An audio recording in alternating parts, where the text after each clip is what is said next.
Praise the Lord. परमेश्वर की नाम की स्तुति हो। जल्दी से जल्दी आने वाला प्रभु यीशु मसीह के पवित्र नाम में आप सबको मसीह वंदना देता हूँ। थोड़ी देर की मनन के लिए अपने पढ़ेंगे यूहन्ना उसकी 15 अध्याय उसका 4 वचन। John chapter 15 verse 4। यूहन्ना का शुभवर्तमान 15 अध्याय उसका 4 वचन। तो मुझ में बने रहो और मैं तुम में, जैसे डाली यदि दाखलता में बनी न रहे तो अपने आप से नहीं फल सकती, वैसे ही तुम भी यदि मुझ में बने न रहो तो नहीं फल सकते। आमीन। मुझ में बना रहो या वास करो, तो सही परिभाषा ऐसा है, मुझ में तुम वास करना और मैं तुम में। हम इस प्रकार मसीह में वास करना, इसको समझाने के लिए दाखलता और डाली का दृष्टांत प्रभु समझा रहा है।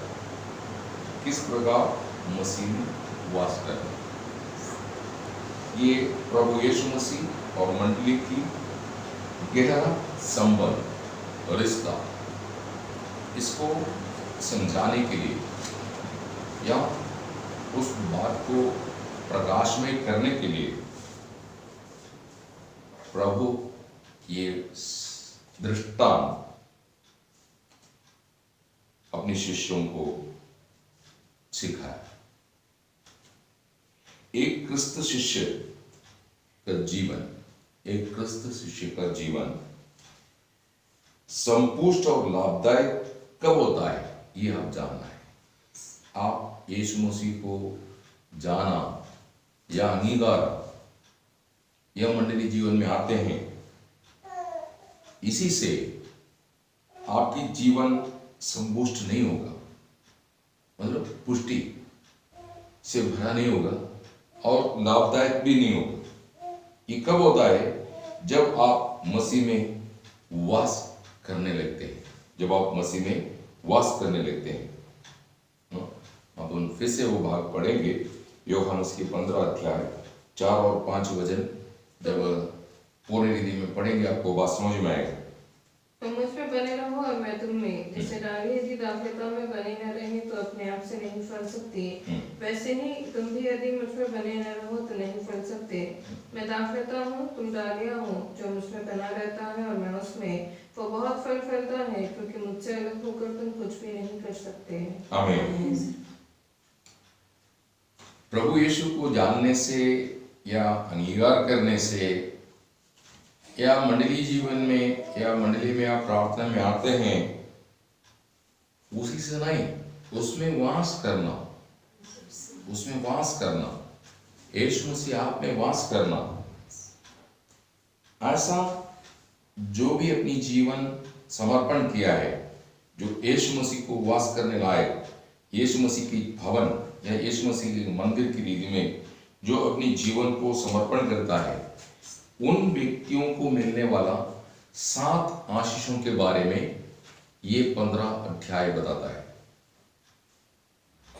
यीशु मसीह जिसमें वास करता है, और नहीं तो मसीह में जो वास करते हैं, मसीह की सहभागिता में जुड़ा रहते हैं, ऐसा व्यक्ति जीवनों के जीवन में, ऐसा व्यक्तियों की जीवन में उनको मिलने वाला 7 आशीषों के बारे में यूहन्ना की शुभवर्तमान 15 अध्याय बताता है। उसमें पहला आशीष वो हमेशा फलदायक रहेगा।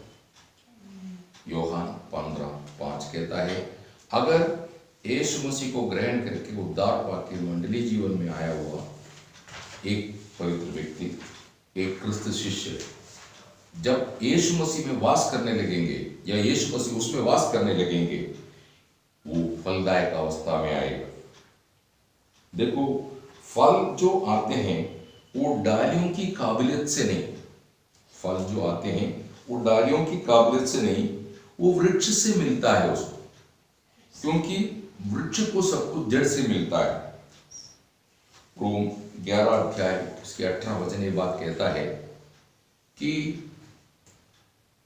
तुम जड़ को नहीं, जड़ तुम्हें संभालता है। ये बात अनेक लोगों को मालूम नहीं, वो सोचता है मंडली जीवन में आया, मैं अच्छा प्रार्थना करता है, या मैं अच्छा गीत गाता है, नहीं तो मैं अच्छा प्रचार करता है, दान कर्म करता है, दशांश देता है। ये सब एक एक फल है। ये क्यों? आप मसीह में जुड़ा है इसलिए आप करता है।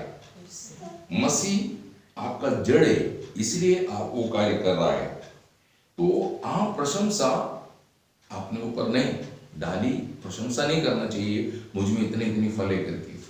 वो फल आप में उत्पन्न करने के लिए जड़ सब कुछ करता है।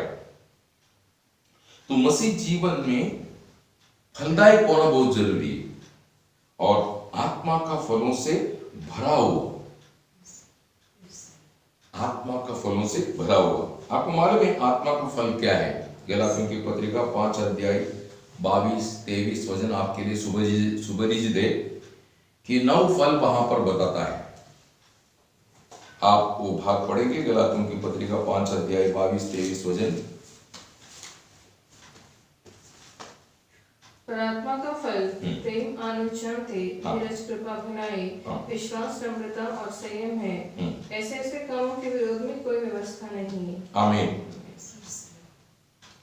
आपको ये बात मालूम होना चाहिए, आत्मा का फल बोले तो उसका उद्देश्य क्या है? आत्मा का फल बोले तो पिता परमेश्वर है ना। यूहन्ना 4:24 में लिखा है परमेश्वर आत्मा है और परमेश्वर की आराधक आत्मा और सच्चाई से आराधना करना चाहिए। आप परमेश्वर की सहवास में, अर्थात ये त्रिएक परमेश्वर की सहवास में जब आप जीवन बिताने लगते हैं, आप फलदायक अवस्था में उन्नति पाते जाएगा। आत्मा का फल, आप 9 फल वहां पर आपने सुना है। इसके अलावा भी और भी कई फल।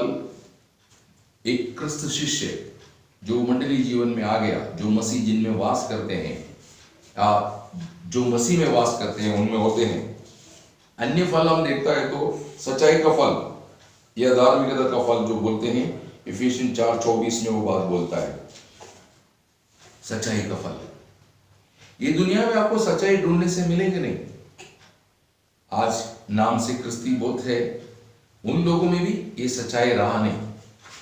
वास्तव में जिनमें मसीह रहता है और जो मसीह में रहते हैं, उनमें सच्चाई का फल हमेशा आपको मिलते रहेगा। ज्योति का फल, इफिसियन उसकी 5 अध्याय 9-10 वचन। आज क्रिस्ती बोल करके भी अनेक लोग अंधेरे में हैं, लेकिन जिनमें मसीह वास करता, जो मसीह में वास करता, उनमें ज्योति का फल रहता है। यीशु मसीह ने कहता है कि तुम जगत का ज्योति है। एक क्रिस्ती या क्रिस्त शिष्य जो यीशु मसीह में जुड़ गया, जिसमें यीशु मसीह वास करता है, जो यीशु मसीह में वास करता है, वो ज्योति है। फिर होठों का फल। देखिए, परमेश्वर से जुड़ने के बाद या मसीह में विश्वास करके उद्धार पाया व्यक्ति निरंतर होठों का फल देता रहेगा, प्रभु का स्तुति करता रहेगा।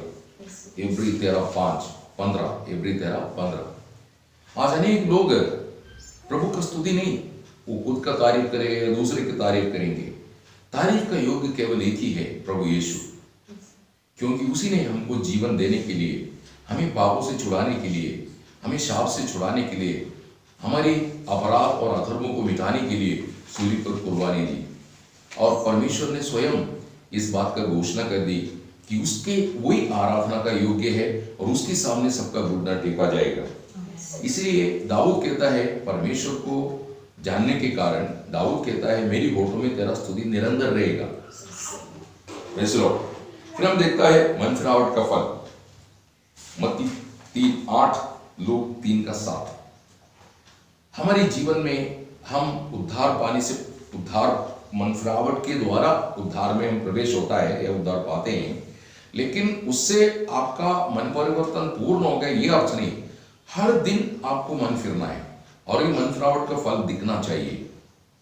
स्वर्ग देखते समय पर आपकी परिवर्तन, आपका मन फिरावट वो देखना चाहता है। आज अनेक क्रिस्तियों में वो सोचता है, मैं यीशु मसीह पर विश्वास किया, मेरा बैप्टिज्म हो गया, मंडली जीवन में मैं आता हूँ, प्रभु में रहता है, उनको मन फिरावट की जरूरत है ऐसा उनको लगता ही नहीं, हमें रोज मन फिरना चाहिए, नहीं तो हम दुनिया के सदस्य बन जाएंगे। इसलिए रोज हमारा मन को नया करते हुए रूपांतर होते जाना है, ये संसार का सदस्य नहीं बनना चाहिए। फिर भले का फल, भले का, एक क्रिस्ती कभी किसी का बुरा नहीं करना चाहिए। वो कोई भी आपका बुरा करने दो, लेकिन कभी आप उसका बुरा नहीं करना, आप में से भलाई निकलना चाहिए। देखो, मैंने आपको कई बार ये बात बोला है, जो मधु, हनी, वो आप एक बोतल में डालने के बाद बहुत बार हिलाएगा, उसके बाद आप चखेंगे तो भी मीठा रहता है। उसको इतने हिलाए बोल करके वो अपना स्वाद नष्ट नहीं करता है। इसी मुताबिक क्रिस्ती जीवन में आपको कई प्रकार की विरोध, प्रतिकूल, निंदा, अपमान, कष्ट, गरीबी, कई बातें आएंगे, लोग आपको बदनाम कर सकता है। ये अभी यीशु मसीह के नाम पर यीशु मसीह को वो लोग कहता है, देखो पिता ने उसको सजा दे दिया, वो पिता का विरुद्ध में था, इसलिए सूली पर उसको मार दिया। अगर परमेश्वर उसका पिता होता तो उसको बचाना चाहिए था। ऐसा यीशु मसीह को कई दोष लगाया। ये बायसबुल की सहायता से ये चमत्कार वगैरह करता है, इसमें भूत आत्मा है, ये पागल है, ये पापियों का मित्र है। ऐसा यीशु मसीह को कई बदनाम किया तो भी यीशु मसीह भले काम करने में तत्पर था। उनको जो लोग विरोध करते थे, वो लोग रोगी होता तो उनको चंगाई करते थे, उनकी परिवार की संकट लेकर के प्रभु के पास आता है तो प्रभु उन्हें निवारण करने के लिए मदद करता था। तो एक क्रिस्ती भले काम का स्रोत है, उसमें से भलाई निकलेगा। कोलोसियन 1:10 ये बात आप याद रखना, क्रिस्ती कभी किसी का बुरा नहीं करता है, उस बुराई सहन करेगा, लेकिन कभी वो किसी का बुरा नहीं करेंगे। फिर मसीह जो ज्ञान, वो फल आप में होना चाहिए। कई प्रकार का ज्ञान है, मनुष्य की ज्ञान है, बड़े बड़े ज्ञानी जो सरदार कहते हैं उनका ज्ञान है, तत्व ज्ञान है, ऐसे कई ज्ञान है, लेकिन एक क्रिस्ती में यीशु मसीह ज्ञान होकर के प्रकट होना चाहिए ना। पहला कुरिन्थी 1:24, कोलोसियन उसका 2 अध्याय उसका 3 वचन, ये ज्ञान बहुत श्रेष्ठ है। इसके बारे में याकूब ऐसा कहता है, याकूब की पत्रिका 3 अध्याय 13 और 17 वचन कहता है, ऊपर से आने वाला ज्ञान बहुत ही श्रेष्ठ रहता बोलता है ना। पहले उसकी 13 पढ़ो, याकूब उसका 3:13, फिर 17 पढ़ो।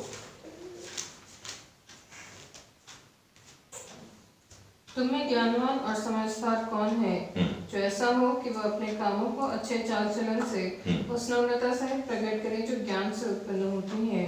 हाँ, मतलब जो मसीह जो ज्ञान है उनमें क्या क्या स्वभाव होना के लिए बोलता है, तुम्हारा स्वभाव इस प्रकार प्रकट होना, वो ज्ञान के अनुसार क्या क्या बोलता है, अपने कामों को अच्छे चाल चलन से, अच्छे चाल चलन से, उस नम्रता से जो मसीह में है, हाँ, प्रकट करे जो ज्ञान से उत्पन्न होती है, जो ज्ञान से उत्पन्न होता है। ज्ञान बोले तो प्रभु यीशु है। तो वो ज्ञान आप में आया है तो आपका कृति, आपका स्वभाव, आपका चाल चलन बताता है कि आप में कौन सा ज्ञान है।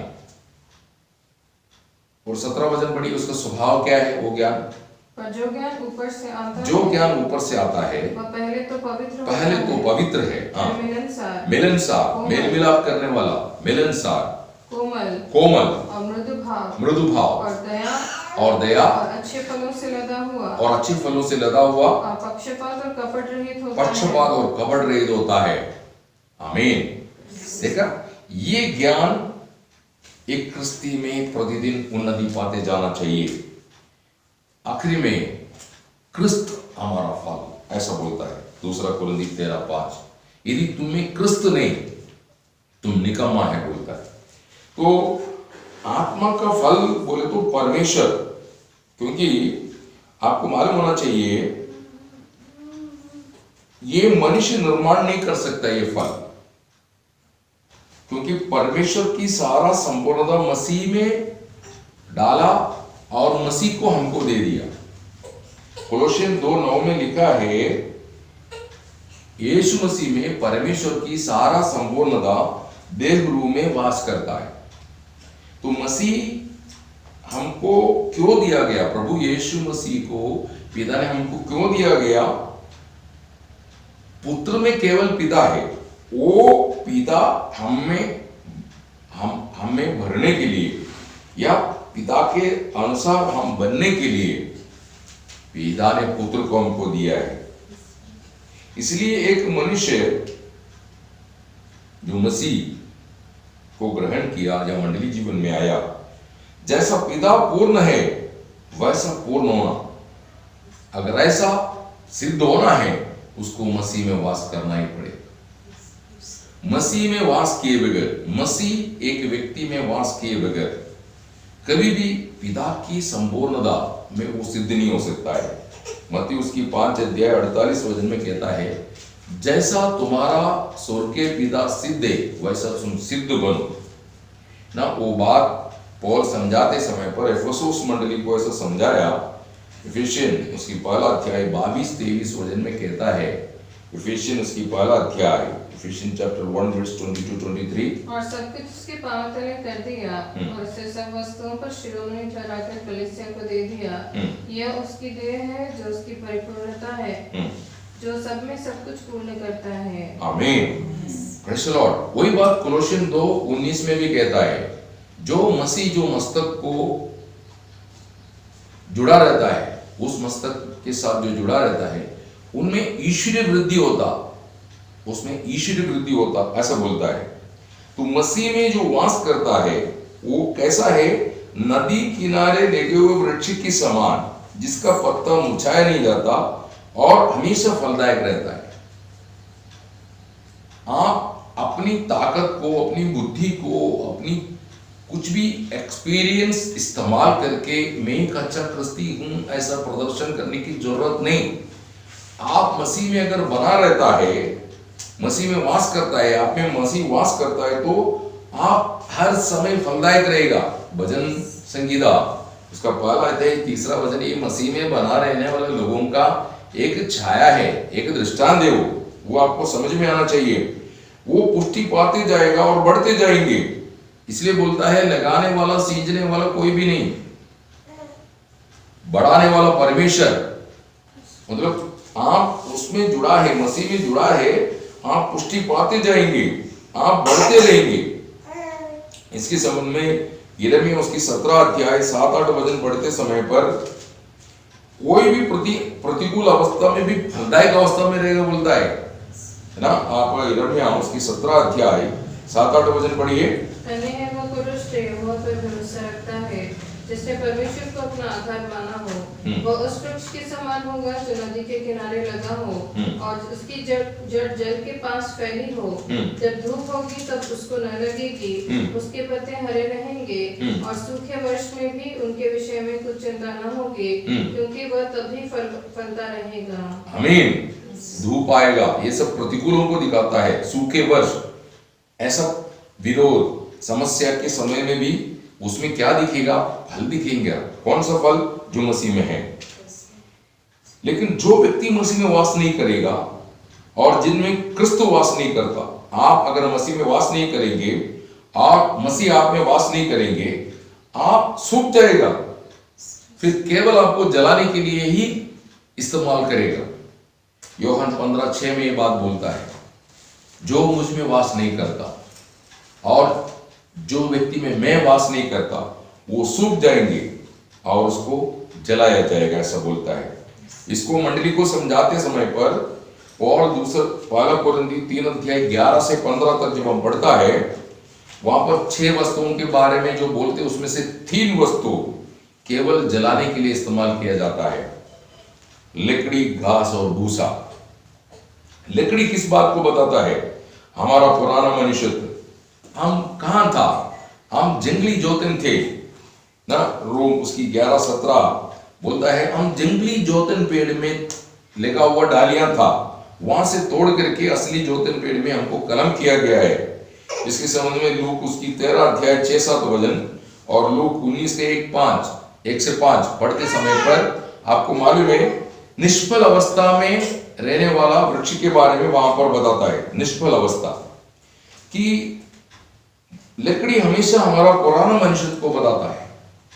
फिर घास, ये पुराना मनुष्यत्व की अस्थिरता को और जो लाभदायक नहीं, ऐसे भले काम केवल मनुष्य को दिखाने के लिए या मनुष्य से प्रशंसा पाने के लिए लोग करने वाला कई कार्य आज लोग करते हैं प्रभु यीशु के नाम पर, लेकिन महिमा प्रभु यीशु को नहीं, महिमा मिलता है मनुष्य स्वयं लेते हैं।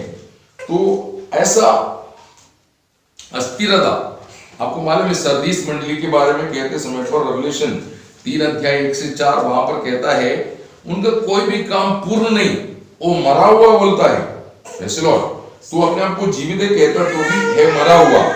तो आप ये बात समझना चाहिए, जो लाभदायक नहीं, जो ऐसा जो भले काम जो करते हैं ना, पहला पत्रोस उसकी 1 अध्याय उसके 24 वचन, यशायाह उसकी 40 का 6 से 8, ये सब हमारा अवस्था, मनुष्य की अवस्था, जो अस्थिर मनुष्य, मंडली जीवन में बहुत से लोग अस्थिर मिलता है, ऐसा लोगों के बारे में उसका यशायाह 64 उसका 6 ये वचन पढ़ेगा तो भी कि हमारा भला काम दाग लगा हुआ कपड़े के समाने करके बोलता है। तो ये बात आपको समझ में आना चाहिए। तो लकड़ी हमारा पुराना मनुष्य को बताता है, तो घास उस मनुष्य की अस्थिर और लाभ रहित भले काम जिनमें मसीह को कोई लाभ नहीं, लेकिन दुनिया की दृष्टि में अच्छे काम दिखते हैं। फिर भूसा, ये निरर्थक काम, निरर्थक मनुष्य मंडली जीवन में प्रवेश करने के बाद कई कार्य ऐसा करता है, स्वर्ग की दृष्टि में उसका कोई महत्व नहीं, ऐसा निरर्थक है ना। ये ऐसा जो कार्य वो हमारा ये मिट्टी की शरीर को बताता है। हमारा शरीर क्या होगा, आखिरी में नाश हो जाएगा। तो ये शरीर के लिए जो भी आप कार्य कर रहे हैं वो सब निरर्थक है, ये शरीर के लिए नहीं। आप ऐसा कार्य करके शरीर में खुश रहने के लिए जो कार्य करते हैं वो सब भूसा है ना। मत्ती उसकी 13 अध्याय 25 से 30 और यिर्मयाह 23 का 8 सब पढ़ेंगे, आपको ये बात समझ में आएगा। इसका सही बात समझने के लिए गलातियों की पत्रिका 6 अध्याय 7-8 वचन पढ़ेंगे, वहां पर कहता है 2 प्रकार का बोने के कार्य बोलता है, एक आत्मा में बोता है, दूसरा शरीर के लिए बोता है। आप गलातियों की पत्रिका 6 अध्याय 7-8 वचन पढ़िए।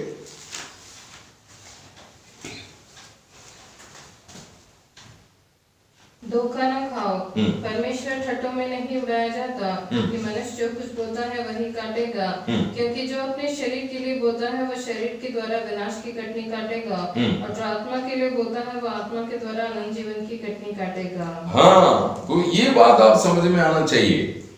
हम या तो शरीर के लिए कर रहे, नहीं तो आत्मा में अनंत जीवन के लिए हम करता है। तो जो शरीर में, जो शरीर के अनुसार जो जीवन बिताता है वो नष्ट हो जाएगा, नाश हो जाएंगे।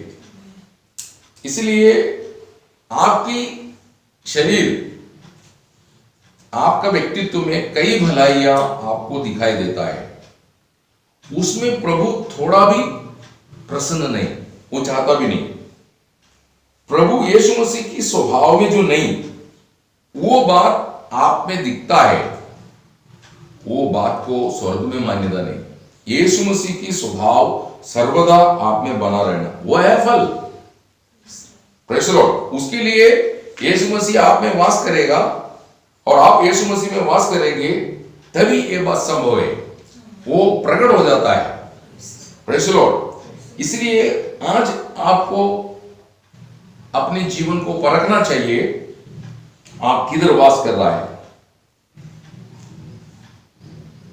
आप में बना रहने वाला फल निर्माण होने के लिए या उत्पन्न होने के लिए सर्वदा मसीह में वास करना, यूहन्ना 15:16 में कहता है तुम्हारा फल बना रहे, ऐसा है ना।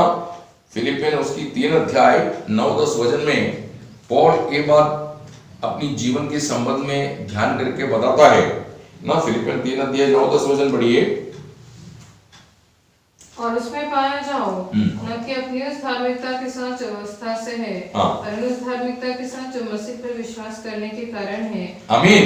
अपनी धार्मिकता से नहीं, मसीह में विश्वास करने के द्वारा या मसीह मुझ में वास करने के कारण, मैं मसीह में वास करने के कारण जो फल वो मुझ में उत्पन्न होना, उसके लिए तुम्हें मसीह में जड़ पकड़ना होगा। Praise the Lord. मसीह की सहभागिता में रहना होगा। कोलोसियन 2:6 कहता है मसीह को तुमने स्वीकारा है तो उसके साथ साथ चले। हाँ, प्रभु के साथ चला, इसलिए वो उठाया गया, ऐसा कहता है। नोहा प्रभु के साथ चला, जहाज का काम पूर्ण होके बाढ़ में वो बच गया। तो ये संघर्ष, संकट और पाप, अधर्म, बुराई से भरा हुआ दुनिया में आप निष्कलंक, निर्दोष, पवित्र, निर्मल होकर के जीवन बिताना है और मसीह की फल हमेशा प्रोड्यूस करके या आप में दिखते हुए आपको जीवन बिताना है, तो मसीह की सहभागिता में रहना, मसीह में जड़ पकड़ना है। प्रेज़ द लॉर्ड ना। रोम 11:16 भी ये बात बोलता है। तो प्रभु में वास करने से आपको मिलने वाला ब्लेसिंग, पहला ब्लेसिंग है आप सर्वदा स्वर्ग की दृष्टि में मसीह की फलों से लदा हुआ रहेगा। दूसरा, जो मसीह में वास करता है वो आग से बच जाता है। यूहन्ना 15:6 वहां पर लिखा है। यूहन्ना 15:6 पढ़िए।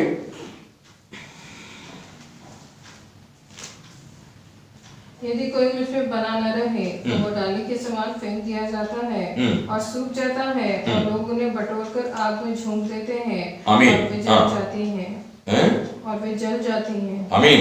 इसका मतलब मसीह में वास न करने के कारण वो जल जाएगा। ये आग नित्य अग्नि या नरकाग्नि को बताता है।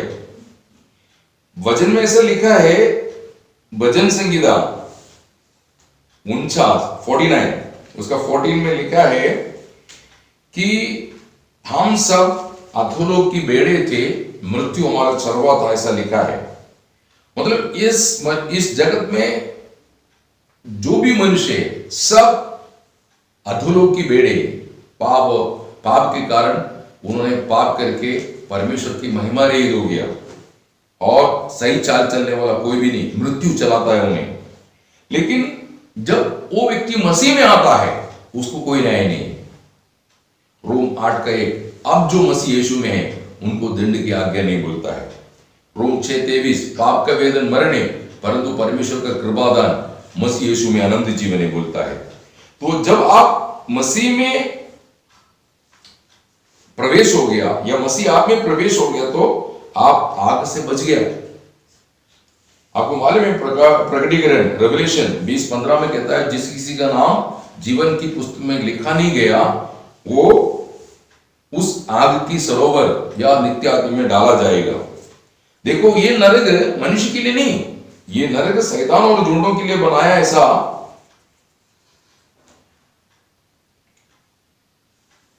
मत्ती की शुभवर्तमान में उसका 25 अध्याय में और प्रकटीकरण 20 अध्याय का 10 में हमको पढ़ने को मिलता है ना। आप मत्ती के शुभवर्तमान उसका 25 अध्याय में जब हम देखते समय पर वहां पर बोलता है, आप उसका 41 उसका 41 में लिखा है कि नरक शैतान के लिए निर्माण किया गया है। Praise the Lord. ये सनातन मृत्यु है जो नरक में जा रहे। प्रकटीकरण 21:8 में लिखा है ये मृत्यु सनातन मृत्यु है, ये लोग फिर से परमेश्वर के साथ कभी संपर्क नहीं कर पाएंगे। उसके एक दृष्टांत है लूक उसकी 16 अध्याय 23 से 24। जो धनवान मर गया, अधोलोक में पहुंच गया, वहां पर अब्राहम उनसे बात करते समय कहता है तुम्हारा और हमारा बीच में एक बहुत बड़ा गड्ढा है जो पार करके कोई इधर नहीं आ सकता, कोई पार करके उधर नहीं आ सकता। मतलब अधोलोक से कोई विश्राम स्थान में नहीं आ सकता, विश्राम स्थान से कोई नरक वो अधोलोक में भी नहीं जा सकता है। लेकिन जो मसीह में है, जो मसीह में वास करते हैं, उनको ये न्याय नहीं, वो हमेशा के लिए बच गया है। इसलिए आज अगर आप मसीह में हैं, मसीह से ना गिरने के लिए अपने आप को संभालना चाहिए। पहला कुरिन्थियों 10:12, जो अपने आप को समझता है कि मैं खड़ा हूं, तो ना गिरने के लिए अपने आप को संभालो बोलता है। तीसरा, जो मसीह में वास करता है, उनको मिलने वाला तीसरा ब्लेसिंग, आशीष, उनकी विनती सुना जाएगा। यूहन्ना 15:7। यदि आप मसीह में वास करता, मसीह के वचन आप में वास करता, तो सारा अभिषेक जो आप प्रभु से प्रार्थना करता है, सब सुना जाएगा।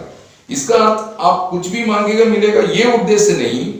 मसीह में वास करने वाला लोग मसीह की इच्छा को पहचान करके प्रार्थना करने के लिए पहला कृपा मिलता है। वो फालतू प्रार्थना नहीं करता है, वो जो भी प्रार्थना करता है मसीह की इच्छा के अनुसार करता है। रोम 8:26-27 वचन में वहां पर कहता है कि उनकी प्रार्थना कैसा होता है। बोलता है कि हमको प्रार्थना करना नहीं आता, परंतु आत्मा हमको प्रार्थना सिखाता है। तो वो प्रार्थना का उत्तर आपको मिल जाएगा यदि आत्मा में आप सही प्रार्थना में हैं, वो प्रार्थना का उत्तर आपको मिल जाएंगे। आज आपका प्रार्थना का उत्तर आपको नहीं मिल रहा, ऐसा नहीं है प्रार्थना का उत्तर नहीं मिल रहे। आपको मालूम है प्रभु यीशु मसीह ने भी जब दुनिया में था ऐसा प्रार्थना किया था कि हे परमेश्वर, हो सके तो ये पालन मुझसे दूर कर, फिर भी मेरी इच्छा नहीं तेरी इच्छा हो। इसका मतलब आप देखना समझना चाहिए, यीशु मसीह की प्रार्थना का उत्तर वहां मिल गया कि तुम्हें मेरी इच्छा पूरा करना है। इसी मुताबिक हम कोई प्रार्थना करते समय पर स्वर्ग साइलेंट है, तो आप उस प्रार्थना जिस विषय के लिए कर रहे हैं, वो विषय किसी भी रीति में आपकी जीवन के लिए स्वर्ग जैसे चाहता वैसा ही होगा। आप ये नहीं चाहिए वो नहीं चाहिए बोले तो यार रिप्लाई नहीं आता, तो होना है वो। इसलिए ना पहला यूहन्ना उसकी 3 उसकी 22 वचन, वहां पर हम देखते समय पर ये बात मिलता है। 1 जॉन चैप्टर 3:22 पढ़िए। और जो कुछ हम मांगते हैं उससे पाते हैं, क्योंकि हम उसकी आज्ञाओं का पालन करते हैं और वे ही कार्य करते हैं जो उसकी दृष्टि में प्रिय है। आमीन। देखा, प्रभु की दृष्टि में जो प्रिय है वो कार्य करते हुए, उसमें बढ़ते हुए, सिद्ध होते जाने के लिए जब हम प्रार्थना करता है, वो प्रभु वो प्रार्थना सुन करके हमें उत्तर देगा। लेकिन हम दुनिया के लोगों की तरह व्यर्थ में बड़बड़ करेगा, प्रभु हमें उत्तर नहीं देने वाला ना। इसलिए ऐसा प्रार्थना को मना कर दी। मत्ती 6:7 में कहता है, जैसे जादी लोग सोचते हैं कि बड़बड़ करने से उत्तर मिलेगा, ऐसा तुम प्रार्थना मत करो बोला। ईयोब की पुस्तक 35 अध्याय उसका 18 वचन कहता है, व्यर्थ बात प्रभु नहीं सुनता है। आज अनेक लोग परमेश्वर की इच्छा जान करके प्रार्थना न करते हुए लौकिक बातों को चाह करके अधिक विनती कर रहा है। प्रभु के वचन में कहता है, पहले तुम उसका राज्य और धार्मिकता को खोज कर, उसके साथ ये सब वस्तुएं तुम्हें मिल जाएगा। वैसा ही याकूब 4:3 में कहता है, क्या बोलता है कि तुम मांगता परंतु तुम्हें मिलता नहीं, क्योंकि तुम बुरी इच्छा से मांगता, ऐसा बोलता है। तो हम ये दुनिया के लोगों की तरह हम मांगना नहीं चाहिए ना। रोम 8:29 में कहता है, हमको दुनिया के अनुरूप होने के लिए नहीं बुलाया, पुत्र के अनुरूप होने के लिए बुलाया है ना। इसलिए हम संसार का सदस्य नहीं बनना, जैसे रोम 12:2 में कहता है। हम संसार से अलग किया। भजन संहिता 4:3 में लिखा है, भक्तों को परमेश्वर ने अपने लिए बुला के अलग कर दिया है। तो आप संसारिक मनुष्य नहीं, संसार से अलग हो चुका है। आपकी प्रार्थना, आपकी मांग उसकी हिसाब से होना चाहिए। तो दुनिया में श्रेष्ठ ना बनते हुए स्वर्ग में श्रेष्ठ होना, इस रीति में आप प्रार्थना विनती करना चाहिए ना। पहला तीमोथी 6 उसकी 11 वचन, कोलोसियन 2 वचन, कोलोसियन उसकी 2 1 से 3, वहां पर कहता है, तो मसीह के साथ मर गया, तो मसीह वर्तमान में जो पिता की दाहिनी ओर है या स्वर्ग में है, वहां की बातों पर ध्यान रहो, दुनिया की बातों पर नहीं। क्योंकि आपको मालूम होना चाहिए कि आप परमेश्वर से विनती करते समय पर स्वर्ग ये देखता है कि आपकी चाहत क्या है, आपकी दृष्टि में कौन सी बात श्रेष्ठ है, दुनिया या स्वर्ग। यदि दुनिया में आप बड़ा बनना चाहता है, इसका मतलब आप दुनिया से मोहब्बत कर रहा है, प्रेज़ द लॉर्ड, तो आप स्वर्गीय विषयों में आप अधिक तत्पर होकर के प्रार्थना में बढ़ते जाओ तो प्रभु आपको धरती में भी उन्नति देगा वो, प्रेज़ द लॉर्ड, है ना।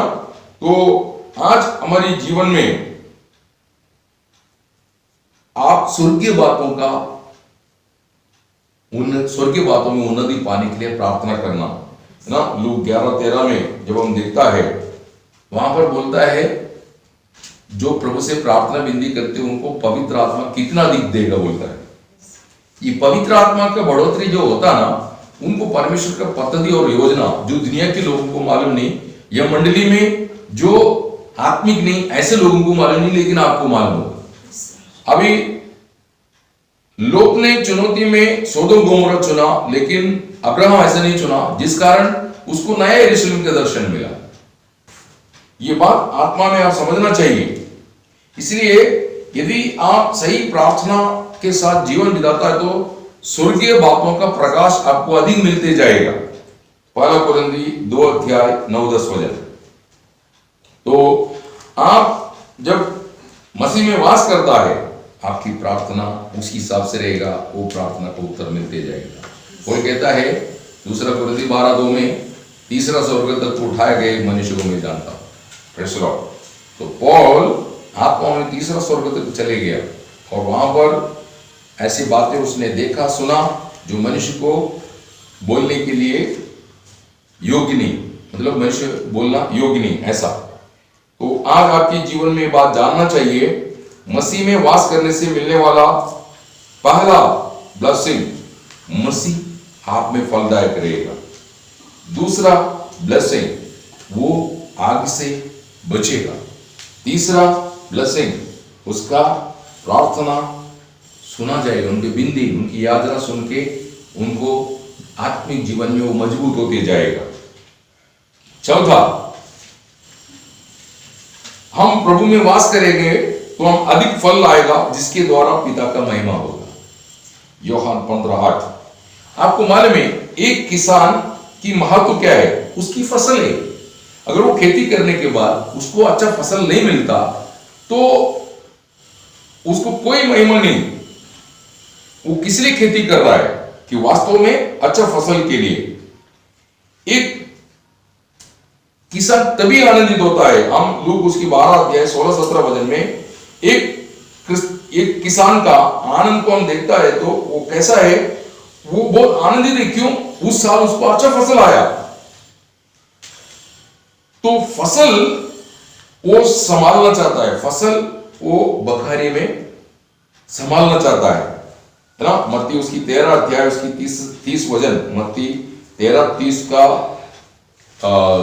दूसरी भाग में ऐसा कहता है, जो भूसा है वो जलाने के लिए देगा, परंतु जो दाना है वो भंडार में जमा किया जाएगा, बोलता है। तो मंडली बोले तो हम यीशु परमेश्वर का खेती है, ऐसा पहला कुरिन्थी 3:9 में लिखा है।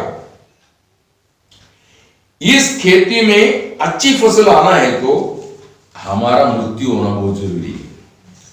यूहन्ना 12:24-25 वचन कहता है, गेहूं की दाना मिट्टी में गिर के अकेला पड़ा रहता है तो कोई फसल नहीं आएगा, लेकिन वो मर जाता है तो बहुत से फसल आएंगे, ऐसा बोलता है। वैसा है कि हमारा स्वयं जब मृत्यु की प्रक्रिया में हो जाएगा तो यीशु मसीह जो फसल है वो हमें अधिकदाय से उत्पन्न होना शुरू हो जाएगा। उसके लिए आप अपने आप को त्यागने में, शून्य करने में आप उत्साही होना, तब स्वर्ग को बहुत से फसल जो मसीह है, जो मसीह वो आपको आप में अधिक उत्पन्न होगा, उसी से परमेश्वर का महिमा होगा। Praise the Lord. आज अगर आप में मसीह फलदायक अवस्था में नहीं है, इसका अर्थ यह है आप मरा नहीं। जब आप मरेंगे मसीह फसल बन के आप में अधिक उत्पन्न होना शुरू हो जाएगा। यदि आप नहीं मरेंगे, जहां आपके द्वारा पिता का महिमा होना चाहिए, नहीं होगा शैतान की महिमा होगा। Praise the Lord. ये बात आपको समझ में आना चाहिए। तो यीशु मसीह पिता का महिमा के लिए मृत्यु उठा ली या मर गया, तो परमेश्वर उसके द्वारा महिमा पाया और उसको एक अलग शरीर दिया उसके लिए। अभी यीशु मसीह जी उड़ा है तो एक दूसरा शरीर में आया है, रोम 6:9 में लिखा है। इसी मुताबिक हम में जीवन प्रकट होना है तो हमको मरना बहुत जरूरी है। Praise the Lord. यूहन्ना 12:25। जब आप जीवन में बढ़ेंगे, मृत्यु को जीवन निगल लेगा, ऐसा दूसरा कोरिन्थी 5 उसका 4 वचन कहता है। मृत्यु को जीवन निगल लेगा मतलब फिर वो मृत्यु बोले तो जो पुराना मनुष्य था वो नष्ट होते जाएगा। इस रीति में पिता महिमा पाता है। पौल के जीवन को हम देखता है तो पौल मर गया और मरते रहते हैं और अपने आप को मार देता, ऐसा बोलता है। गलातियन 2:20 में वो विश्वास से मर गया। फिर 12 कोरिन्थी 15:31 में जीवन की कृति उसमें प्रकट होने के कारण वो मरते रहता है। और 12 कोरिन्थी 9:27 में देखता है आत्मा की सहायता से अपनी स्वयं में नियंत्रण लाता है, वो खुद को मार देता है, ऐसा बोलता है। क्यों मालूम है वो ऐसा क्यों कर रहा है? यीशु मसीह उसके द्वारा महिमा पाना है। इसलिए कहता है फिलिपियन 1:20 में जीना मसीह मरना लाभ है बोलते हैं। मतलब वो रोज मृत्यु की प्रक्रिया में अपने आप को देने के कारण उसमें मसीह जो लाभ है, जो मसीह जो जीवन है वो बढ़ते जा रहा है। वो हर जगह मसीह की सुगंध फैलाते हुए एक सही मसीह बनकर के जीवन बिता रहा है। Praise the Lord. ये दर्शन हम पाना चाहिए। पौल विश्वास से पहला मर गया। उसने यीशु मसीह पर विश्वास करके, यीशु मसीह जब मर गया मैं भी मर गया, ऐसा उसका विश्वास था। फिर जिस यीशु मसीह अपने जीवन में आया, फिर उसने जीवन बिताने लगा तो उसको दिखने लगा कि मुझ में ऐसा कुछ कार्य है जो मसीह में नहीं है, उसको वो मार देता था। फिर 12 कोरिन्थी 9:27 में जब हम देखते समय पर वो खुद को मारता कूटता वश में करता। Praise the Lord. तो इस प्रकार दर्शन पाकर के जो मंडली जीवन में बिताता है उनमें अधिक फल आएगा जिसके द्वारा पिता का महिमा हो। Praise the Lord. आज अनेक लोगों में वो पुराना जो बातें हैं वो अभी तक वैसा ही है, इसलिए पिता का महिमा नहीं हो रहा है। यीशु मसीह की स्वभाव की जगह खुद की स्वभाव प्रकट हो रहा है। कोरिन्थी मंडली को कहता है पौल, क्यों आज भी शरीर का वो बात है, बोलते शरीर की स्वभाव तुम्हें अधिक दिखता है, इसलिए पिता का महिमा नहीं हो रहा है। पिता का महिमा होना है तो तुम्हारा ये शरीर की स्वभाव नष्ट होना चाहिए। Praise the Lord. तो हमने प्रभु यीशु मसीह में वास करने से या यीशु मसीह हमें वास करने से मिलने वाला 4 आशीषों के बारे में ब्लेसिंग हमने ध्यान किया। अभी 5वां कि आप शिष्य बनेगा। यूहन्ना उसकी 15 अध्याय उसका 8वां वचन का दूसरी भाग में ऐसा कहता है ना। यूहन्ना 15:8 उसका दूसरी भाग पढ़िए। यूहन्ना 15:8 दूसरी भाग।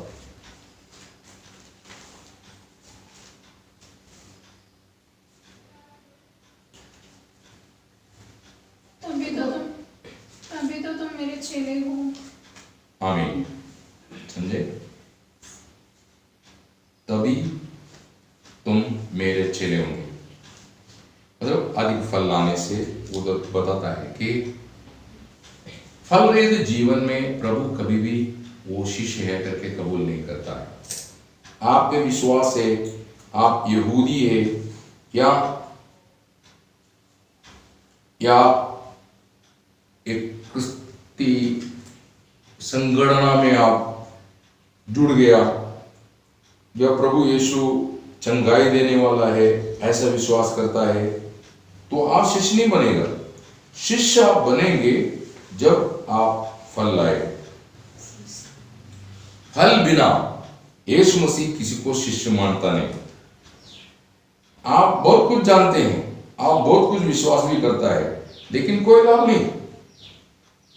आप यीशु मसीह में वास करना, यीशु मसीह आप में वास करना और फलदायक अवस्था में आना, तब आप शिष्य बनेंगे, है ना। यीशु मसीह ने गवाही दी। क्या है वो फल? प्रेम। यूहन्ना 13 अध्याय 34-35 यीशु मसीह कहता है, जैसा मैंने प्रेम किया वैसा तुम प्रेम करता है तो तुम मेरा शिष्य जानेगा। पहला यूहन्ना उसकी 3:16 लिखा है, मसीह ने कैसा प्यार किया वैसा हमको प्यार करना है। दूसरा, त्याग। लूक उसकी 14 अध्याय 26, 27 और 33 एक क्रिस्त शिष्य मसीह के खातिर सब कुछ त्यागने के लिए तैयार होना है। यह फल दिखना चाहिए। तीसरा, वचन पर बना रहना, अर्थात यीशु मसीह के उपदेश में।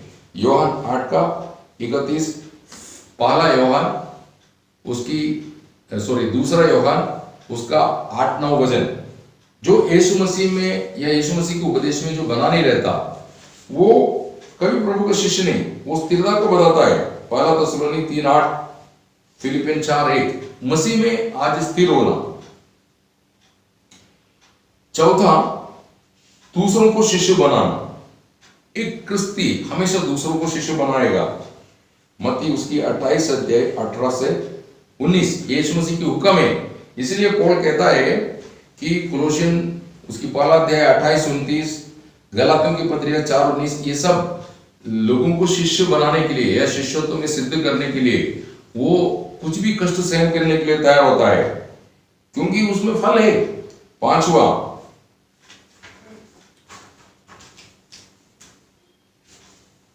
आज्ञाकारिता।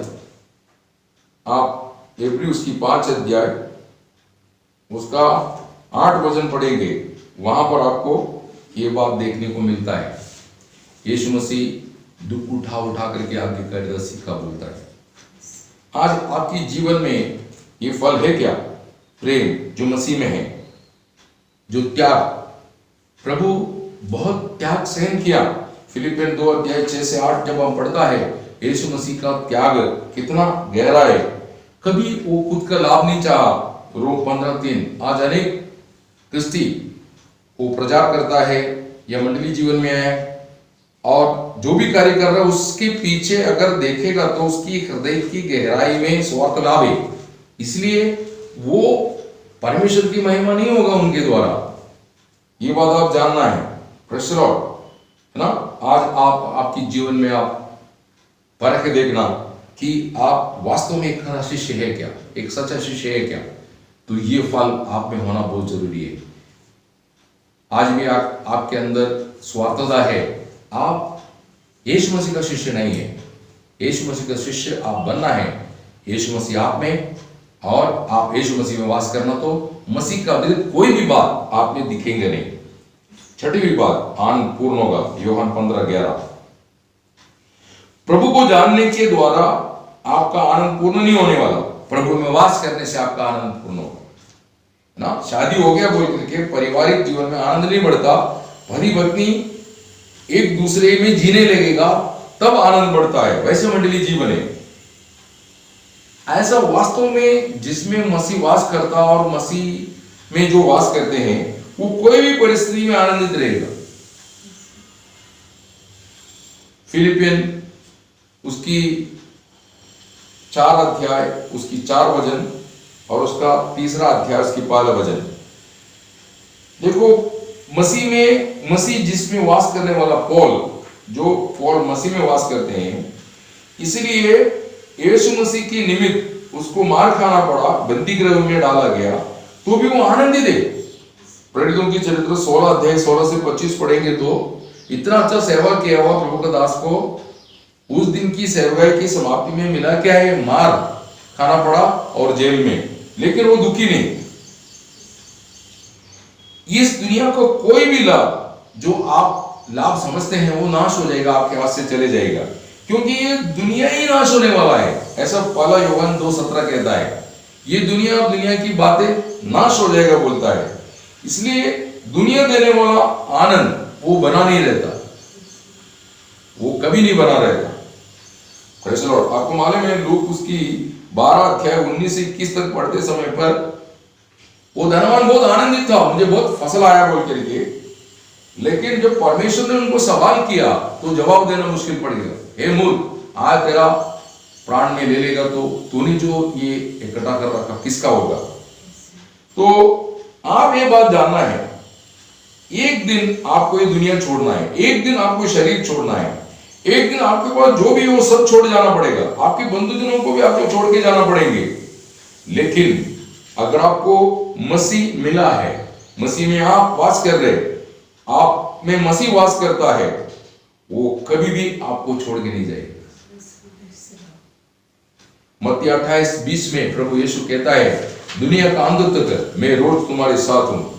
पहला थिस्सलुनी 4:16 से 18 तक जब हम पढ़ता है, वहां पर कहता है जो पहले तुरही फूका जाएगा और जो मसीह में मर गया वो सब जी उड़ेंगे और हम सब बदल करके रूपांतर होकर के मसीह उनमें उठाया जाएगा, बादलों में रहेगा, बादलों में पहुंचेंगे और मसीह के साथ हमेशा रहेगा बोलता है। Praise the Lord. इसका मतलब आप मसीह आपको कभी नहीं छोड़ेगा। जिसको मसीह मिल गया है, जो मसीह में वास करता है ये मंडली जीवन में, और मसीह जिनमें वास करता है वो कभी मसीह से अलग नहीं हो सकता है, आपको मसीह से कोई अलग नहीं कर सकता है। यीशु मसीह ने अभिवचन दिया है, यूहन्ना उसकी 10 अध्याय उसका 27, 28, 29 पढ़ते समय पर क्लियर है अभिवचन। तो जो आज मसीह में स्थिरता से वास करता है और जिनमें मसीह है वो युगान युग, मतलब ये दुनिया में, आने वाला दुनिया में और आनंद काल में, अर्थात युगान युग एक साथ रहेगा। Praise the Lord. आनंदित है। आज आप यीशु मसीह को स्वीकारा है, आप में यीशु मसीह और आप यीशु मसीह में हैं, वास कर रहा है, तो आप कभी मसीह से अलग नहीं किया जाएगा, युगान युग प्रभु के साथ रहेंगे और वो आनंद, वो खुशी कभी मिटेगा नहीं। Praise the Lord. इसलिए मैंने उद्धार पाया ऐसा बोल के कुछ फायदा नहीं। आपका आनंद पूर्ण होना है तो आप उद्धारकर्ता के साथ वास करना है। Praise the Lord. है ना? आपको मालूम है पहला कोरिन्थी 12:9 में वहां पर कहता है प्रभु यीशु मसीह की सहभागिता में तुम्हें बुलाया हुआ पिता परमेश्वर विश्वास योग्य बोलता है। इफिसियन उसकी 5 अध्याय 31-32 वचन में पति पत्नी के रिश्ते में वहां पर वर्णन कर रहा है, वो दोनों मिलकर एक शरीर होगा बोलता है। Praise the Lord. मंडली जीवन इसलिए कि आप मसीह में, मसीह आप में, ऐसा मिंगल होना है, मिंगल। Praise the Lord. तो ऐसा जब आप जिएंगे, वो जीवन की रस प्राप्त करते हो आप जिएंगे, तो आखिरी में आप में मसीह ही रहेगा, बाकी सब चले जाएगा। जो भी आपका था सब चले जाएगा, आखिरी में क्या रह जाएगा? मसीह रह जाएगा। Praise the Lord. वो खुशी, वो आनंद आप जब स्वर्ग में नित्यता में पिता के साथ, पुत्र यीशु मसीह के साथ, पवित्र आत्मा त्रिएक परमेश्वर के साथ कौन रहेगा? मंडली रहेगा। चौथा है ना, पहले त्रिएक परमेश्वर था, पिता पुत्र पवित्र आत्मा। आने वाले युग में एक और जुड़ जाएंगे मंडली। Praise the Lord. हाँ, जुड़ने वाला है। Praise the Lord. उसके लिए आपको आज से आप मसीह में वास करना है, आप में मसीह वास करना है, तो आपका आनंद प्रतिदिन बढ़ते जाएगा। Praise the Lord. सातवीं बात, आपका फल बना रहेगी। यूहन्ना 15:16। आप मसीह में और मसीह आप में वास करता है तो आपका फल कभी नष्ट नहीं होगा। आज अनेक लोगों में बना रहने वाला फल नहीं, संडे में दिखता है क्रिस्ती, बाकी दिन है कई लोग बाकी दिनों में दोस्तों के साथ कुछ पार्टी में जाता है, वहां चुपके चुपके दारू पीता है या कुछ गलत काम कर लेते हैं, तो वो क्या मसीह का फल है? नहीं। संडे को पक्का क्रिस्ती है, लेकिन मंडे से लेके शनिवार तक उनकी जीवन अलग अवस्था में है। वो लोग सही क्रिस्ती नहीं। ऐसा लोग स्वर्ग राज्य में नहीं प्रवेश होगा। आपको मालूम है, प्रभु का वचन में जब देखते समय पर ऐसा बोलता है, पहला कुरिन्थियों को पौल ने लिखा हुआ पहला पत्र, उसका 6 अध्याय, उसका 9-10 वचन पढ़ेंगे। क्या तुम नहीं जानते कि अन्यायी लोग परमेश्वर के राज्य के वारिस न होंगे? धोखा न खाओ, न वेश्याकामी, न मूर्ति पूजक, न परस्त्री कामी, न लुच्चे, न पुरुष कामी, न चोर, न लोभी, न पियक्कड़, न गाली देने वाले, न अंधेर करने वाले परमेश्वर के राज्य के वारिस होंगे। हाँ, नहीं होगा बोलता है ना। गलातियों की पत्रिका उसकी 5 अध्याय 19 से 21 तक पढ़िए।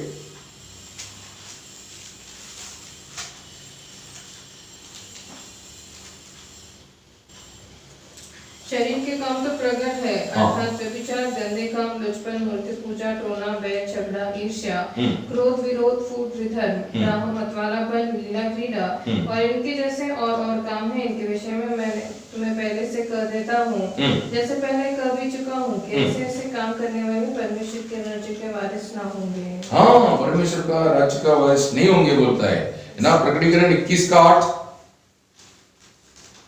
परंतु डरपोकों और अविश्वासियों और घिनौनों और हत्यारों और व्यभिचारियों और टोनों और मूर्ति पूजकों और सब झूठों का भाग उस झील में मिलेगा जो आग और गंधक से जलती रहती है। यह दूसरी मृत्यु है। आमीन। है ना। उसका 22 का 14-15 पढ़िए। धन्य है वे जो अपने वस्त्र धो लेते हैं, क्योंकि उन्हें जीवन के वृक्ष के पास आने का अधिकार मिलेगा। क्योंकि और वे फाटकों से होकर नगर में प्रवेश करेंगे। पर कुत्ते, टोन्हे और व्यभिचारी और हत्यारे और मूर्ति पूजक और हर एक झूठ का चाहने वाला और गढ़ने वाला बाहर रहेगा। तो हम जो बातों को छोड़ने के लिए, त्यागने के लिए तैयार हो गया और त्यागा, फिर वापस उठा लिया, उनको कुत्ते में गिना जाता है। क्योंकि कुत्ता ऐसा प्राणी है, उल्टी करके चाटता है। इसलिए वहां पर कुत्ते के बारे में बोला, कुत्ता वो उल्टी करके चाटता है। हम जो मसीह जीवन के लिए शोभा नहीं देता, जो मसीह जीवन में हमारे लिए परमिसिबल नहीं, अनुमति नहीं, ऐसे बातों को वचन से जान के हमने त्यागा और त्यागने के बाद फिर हमको कुछ दिन के बाद लगा नहीं वो ठीक है, तो वापस ले लेते हैं। वो लोगों को कुत्ते में गिना जाएगा। ऐसे लोग स्वर्ग राज्य में प्रवेश नहीं होगा। अनेक क्रिस्ती लोग जब उद्धार पाया, दारू पीना छोड़ दिया, सिगरेट पीना छोड़ दिया, बाकी सब दुस्वभावों को छोड़ दिया करके गवाही दी और बैप्टिज्म लिया, मंडली जीवन में आकर प्रवेश करने लगा। कुछ दिन के बाद ये सब कार्य वापस करने लगा। Praise the Lord. ऐसा लोगों में मसीह का फल नहीं, वो उनका पुराना मनुष्य का फल है। वो लोग स्वर्ग राज्य में प्रवेश नहीं होगा। तो उनमें ये दुस्वभाव आता क्यों है? वो मसीह में नहीं है, मसीह में वास नहीं कर रहे, मसीह उनमें वास नहीं कर रहे। इसलिए मसीह में जो वास करता और मसीह जिनमें वास करता, इनमें ये स्वभाव कभी नहीं आएगा, आने नहीं देगा। मसीह उनको हमेशा बचाते रहता है। Praise the Lord. तो आज प्रभु जब वो अंगूर की बगीचे में आकर के वो अंजीर की वृक्ष को देख के बोलता है, मैं इस वृक्ष में फल ढूंढता हूं लेकिन मुझे मिलता नहीं। क्या हम ऐसा अवस्था में है क्या? Praise the Lord. किसी रीति में धोखा ना खाए, रोज परखना मुझ में मसीह है क्या, मसीह का फल मुझ में है क्या, मैं मसीह में है क्या और मसीह का फल से लदा हुआ है क्या? नहीं तो आप एक निकम्मा है, निकम्मा, स्वर्ग के लिए स्वीकार्य नहीं। ऐसा 2 कुरिन्थियों 13:5 पढ़ता है। Praise the Lord. आप आज स्वर्ग की दृष्टि में या तो फलदायक अवस्था में मसीह में, नहीं तो आप एक निकम्मा है। इसमें से कौन है, ये आप खुद को पहचान लेना। तो मसीह में वास करने से आप कभी निकम्मा नहीं बन सकते, परमेश्वर के लिए स्वीकार्य एक फलदायक अवस्था में रहिएगा। Praise the Lord. ऐसा एक समर्पित जीवन बिताने के लिए प्रभु इन वचनों से आप सबको आशीष दी। Praise the Lord.